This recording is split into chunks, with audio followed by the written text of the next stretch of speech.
Hello guys, मैं Gajendra Kaushik अवैन IAS academy के YouTube channel पर आपका स्वागत करता हूं। आइए आज हम पढ़ते हैं प्लेट टेक्टोनिक थ्योरी। तो प्लेट टेक्टोनिक थ्योरी जैसा हमने पिछले वाले लेक्चर्स में भी सब चीज़ें सीखी, उसके बाद देखते हैं कि प्लेट टेक्टोनिक थ्योरी में क्या क्या रहेगा। देखिए, इस थ्योरी को पहली बार जो 1962 में दिया है वो हैरी हेस्ट ने दिया है, और हैरी हेस्ट द्वारा प्रतिपादित सिद्धांत को ही मॉर्गन महोदय ने साइंटिफिकली एक्सप्लेन किया। उन्होंने वैज्ञानिक इसकी व्याख्या की है, और मॉर्गन महोदय ने बताया कि 6 बड़ी प्लेट्स हैं और 20 माइक्रो प्लेट्स हैं। लेकिन ये उस टाइम की बात है, मॉर्गन महोदय ने कहा था। आज नासा की तरफ से देखें या अन्य रिपोर्ट्स को देखें तो ये 100 के आसपास प्लेट्स बताई जा रही हैं।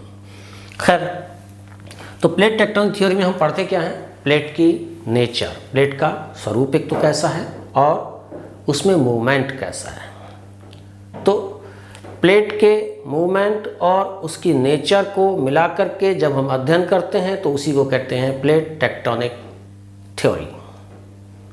तो इसमें प्लेट्स के मार्जिन्स इंपॉर्टेंट होते हैं, जिनके किनारे होते हैं वो ज़्यादा महत्वपूर्ण होते हैं। क्यों महत्वपूर्ण होते हैं? क्योंकि किनारों पर ही घटनाएं घटित होती हैं। तो हम मार्जिन्स को अगर देखेंगे तो एक एक करके अलग अलग देखते हैं। पहला मार्जिन है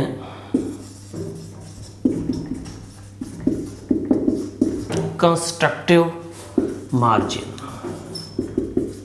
या इसी को हिंदी में कहेंगे रचनात्मक किनारे। दूसरे होंगे डिस्ट्रक्टिव मार्जिन्स या विनाशात्मक किनारे, और तीसरे होते हैं कंजर्वेटिव मार्जिन्स, या इन्हीं को कहते हैं संरक्षी किनारे। तीनों मार्जिन्स को अब हम डिटेल में लेते हैं। देखिए, जैसा कि नाम से भी लग रहा है, रचनात्मक किनारे, यानी कि इन किनारों पर कोई ना कोई रचना बनेगी। तो रचना कैसे बनेगी? ये ऐसा समझ लें आप कि यही है एस्थेनोस्फीयर, और इसी के ऊपर ये प्लेट्स हैं। तो ये प्लेट्स अगर एक दूसरे के दूर जाती हैं तो ऐसे किनारों को रचनात्मक किनारे कहते हैं। प्लेट्स जब एक दूसरे से दूर जाएंगी तब क्या होगा? यहाँ का जो मैग्मा है एस्थेनोस्फीयर का, ये ऊपर निकलना शुरू होगा, और ये घटना जैसे कि अटलांटिक ओशन में हो रही है। तो मान लें यहीं पर अटलांटिक ओशन है, तो अटलांटिक ओशन है तो ऊपर तो पानी भरा होगा। इसे हम थोड़ा सा अलग मैप पर आपको दिखाएंगे। इधर ले लेते हैं मैप। मैं जल्दी से रफली मैप बना दे रहा हूँ।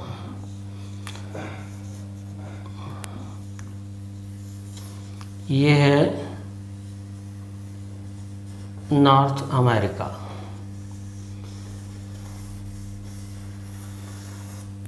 और यहीं पर है ये साउथ अमेरिका। इधर ये यूरोप वाला भाग है, या प्लेट को अगर देखेंगे तो यूरेशियन प्लेट है जो आगे एशिया की तरफ यानी कि चाइना की ओर चली जाएगी अगर हम इस साइड में देखेंगे तो। और यहीं पर ये अफ्रीका कॉन्टिनेंट है या अफ्रीकन प्लेट है,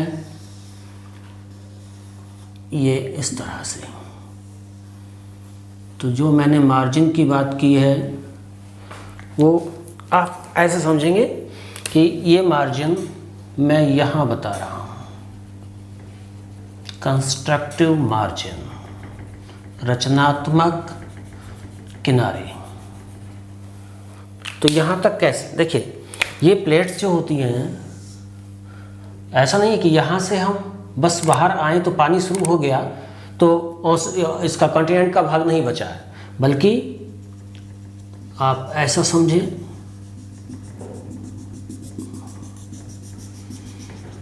ये है नॉर्थ अमेरिकन प्लेट, इधर ये है साउथ अमेरिकन प्लेट, इधर ये यूरेशियन प्लेट का भाग आगे आया हुआ है इस तरह से, और फिर ये अफ्रीकन प्लेट का भाग आगे आया हुआ है, और ये भी कुछ इस तरह समझ लें। तो प्लेट्स आपस में जब मिली हैं तो अब इनमें मूवमेंट, ये वेस्टवार्ड चल रही है, ये भी वेस्टवार्ड चल रही है, ये साउथ ईस्टवार्ड शिफ्ट हो रही है, और ये नॉर्थवार्ड शिफ्ट हो रही है। तो ऐसे में क्या होगा, यहाँ जगह खुलेगी तो मैग्मा आएगा, और मैग्मा आएगा तो ऊपर पानी है, तो ये एक रिज बन जाती है, एक कटक बन जाता है जो पानी के अंदर डूबा है। कहाँ से शुरू होता है ये, नॉर्थ में आइसलैंड से, और इधर साउथ में बोवेट आइलैंड तक ये एक रिज बन गई है, और यहीं पर एक तरह से मैग्मा बार बार आ रहा है। तो रचनात्मक क्या रचना हुई, प्लेट इधर चलेगी तो या तो ये इस प्लेट से चिपक रहा होगा या इधर चिपक रहा होगा, और रिज भी बन रही है, तो कंस्ट्रक्शन या तो होगा कुछ ना कुछ, या फिर प्लेट की किनारों की रिपेयरिंग होगी। तो आपको याद क्या रखना है कि ऐसे जगह पर कंस्ट्रक्टिव मार्जिन्स बनेंगे जहां प्लेटें डाइवर्ज कर रही हों, एक दूसरे से दूर जा रही हों। तो बेस्ट एग्जाम्पल ये है, हालांकि और भी एग्जाम्पल है, ऐसा नहीं। दूसरा देखेंगे डिस्ट्रक्टिव मार्जिन्स, विनाशात्मक किनारे। विनाश कब होगा, जब दो प्लेटें एक दूसरे की तरफ आ रही होंगी। जब दो प्लेटें एक दूसरे की तरफ आएंगी तो इनमें से एक प्लेट को सबडक्ट होना होगा, नीचे जाएगी, एक प्लेट ऊपर उठेगी। कौन सी प्लेट नीचे जाएगी और कौन सी प्लेट ऊपर उठेगी, ये हमें देखना होगा। तो देखिए प्लेट्स अपने आप में दो तरह की देख लें फिलहाल, एक होंगी कॉन्टिनेंटल और एक होंगी ऑस्निक। तो अगर ऑस्निक प्लेट है पतली होगी, इसकी डेंसिटी ज़्यादा होगी। कॉन्टिनेंटल प्लेट है मोटी होगी या विड्थ ज़्यादा होगी और इसकी डेंसिटी कम होगी।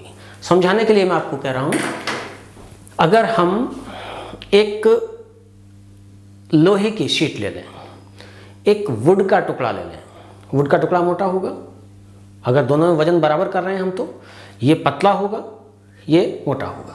दोनों को ज़मीन पर रखकर भी अगर टकरा दें हम तो वुड वाली ऊपर कूद जाएगी और जो लोहे की शीट है वो नहीं कूदेगी।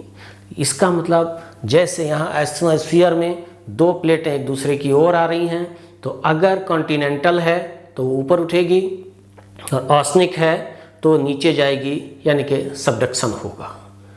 तो तीन कंडीशन बनती हैं। पहली बात तो विनाशात्मक है तो एक दूसरे की ओर आ रही होगी। इसी में तीन कंडीशंस बनेंगी।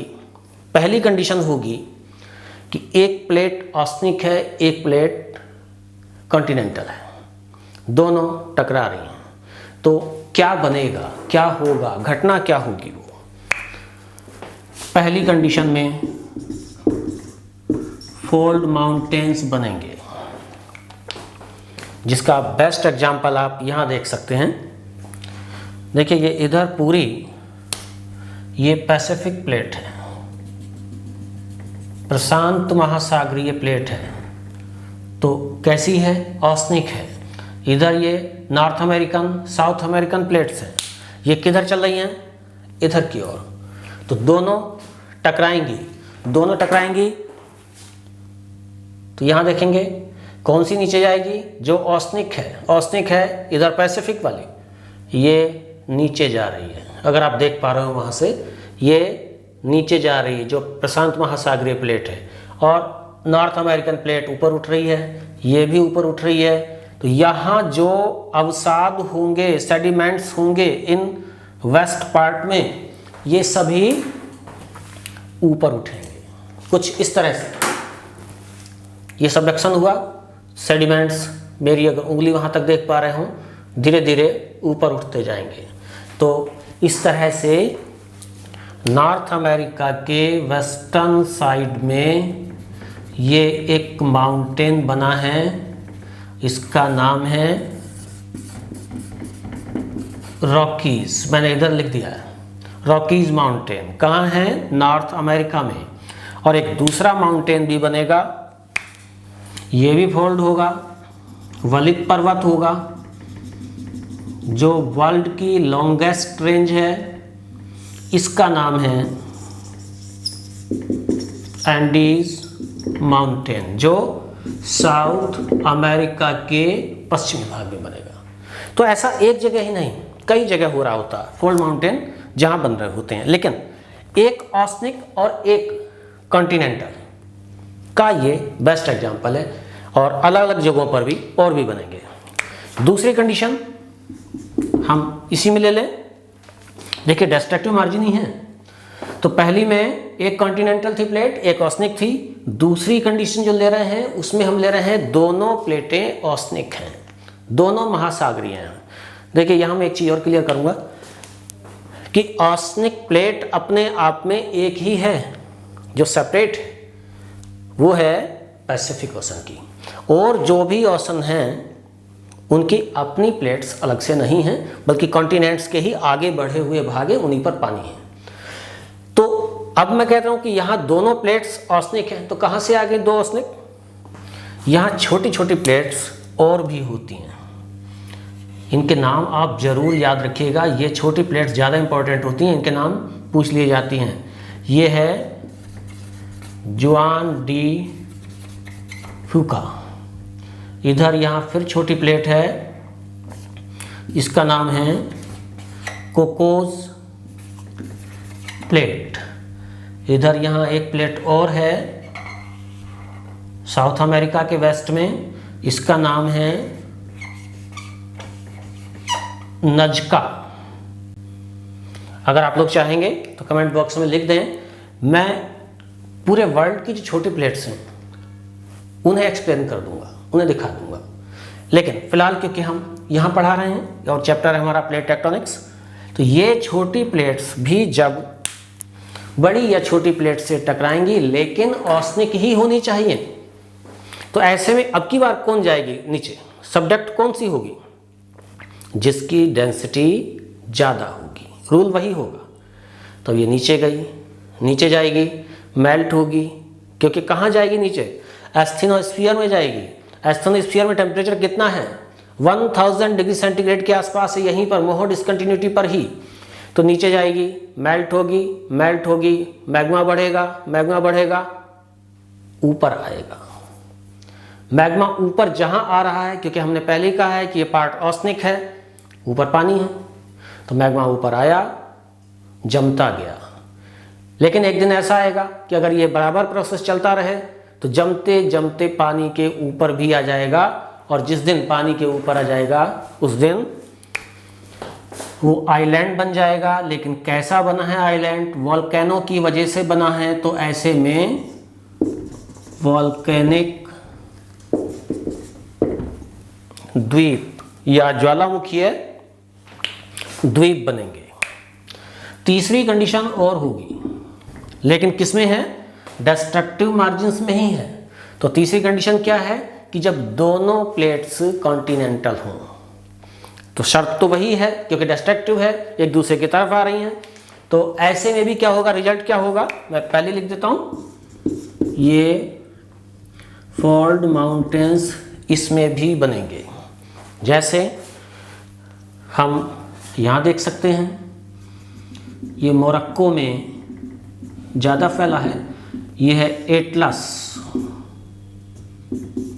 माउंटेन, क्योंकि इधर ये मेडिटेरेनियन सी है और ये प्लेट इधर चल रही है जो कि टेथीस का ही छूटा हुआ भाग है। ध्यान रखिएगा, भूमध्य सागर टेथीस भूसंगति का ही रेस्ट पार्ट है। तो यहाँ यूरेशियन प्लेट और अफ्रीकन प्लेट दोनों टकरा रही हैं। टकराने से क्या होगा, सेडिमेंट्स ऊपर उठेंगे। सेडिमेंट्स ऊपर जब भी उठते हैं और कोई माउंटेन रेंज बनती है तो उसे हम फोल्ड माउंटेन कहते हैं। और ऐसा ही यहाँ ये इटली है, इटली के ऊपर स्विट्जरलैंड है, स्विट्जरलैंड, फ्रांस, इटली आदि देशों में ये एक माउंटेन है, नाम याद रखेंगे, ये है आल्प्स। आल्प्स भी अपने आप में फोल्ड माउंटेन है। और क्योंकि आगे मैंने लिख रखा है तो मैं आगे डायग्राम को बढ़ा नहीं रहा हूँ, क्योंकि सब जानते हैं इसकी लोकेशन। आगे है हिमालय पर्वत, इंडिया के नॉर्थ में। हिमालय भी इसी से बना हुआ है, यानी कि दो प्लेट्स हैं, ये भी कॉन्टिनेंटल, ये भी कॉन्टिनेंटल। इधर यूरेशियन प्लेट और इंडियन प्लेट आपस में टकरा रही थी, तो यहाँ भी सेडिमेंट्स इकट्ठे हुए टेथीस सागर में और हिमालय पर्वत की रचना हुई। तो ये सारे फोल्ड माउंटेन्स होंगे। हाँ, एक बात जरूर ध्यान रखिएगा कि हमारी जो इंडियन प्लेट है इसे कॉन्टिनेंटल बहुत थोड़े से पार्ट को कह सकते हैं हम, ये ज़्यादा औसनिक है, इस बात को याद रखिएगा। तो इस तरह से ये हुए डिस्ट्रक्टिव मार्जिन्स। तीसरा और लास्ट मार्जिन है, ये है कंजर्वेटिव मार्जिन्स या संरक्षी किनारे। नाम से ही लग रहा है इन्हें संरक्षण मिला हुआ है, यानी कि कुछ नहीं बिगड़ेगा इन किनारों पर। तो कब ऐसा हो सकता है, जब दो प्लेट एक दूसरे के पैरेलल शिफ्ट हो रही हो। ऐसे में ना ये प्लेट इस प्लेट से टकरा रही, ना इनके मार्जिन्स आपस में टकरा रहे हैं। तो ऐसे में दोनों प्लेट्स के मार्जिन्स का कुछ नहीं बिगड़ेगा या संरक्षण मिला रहेगा। लेकिन फिर भी एक रचना बनेगी, वो बनेंगे फॉल्ट्स। इसका बेस्ट एग्जांपल है सैन एंड्रियास फॉल्ट, जो कैलिफोर्निया यूएसए में है। इस तरह से ये प्लेट टेक्टोनिक्स होती है। शॉर्ट में है ये, अभी भी इसमें और भी चीज़ें हैं, लेकिन इतनी को समझ जाते हैं तो आगे फिर पढ़ने में आसानी हो जाती है। ठीक है, आप लोग पढ़ते रहें। Okay, thank you.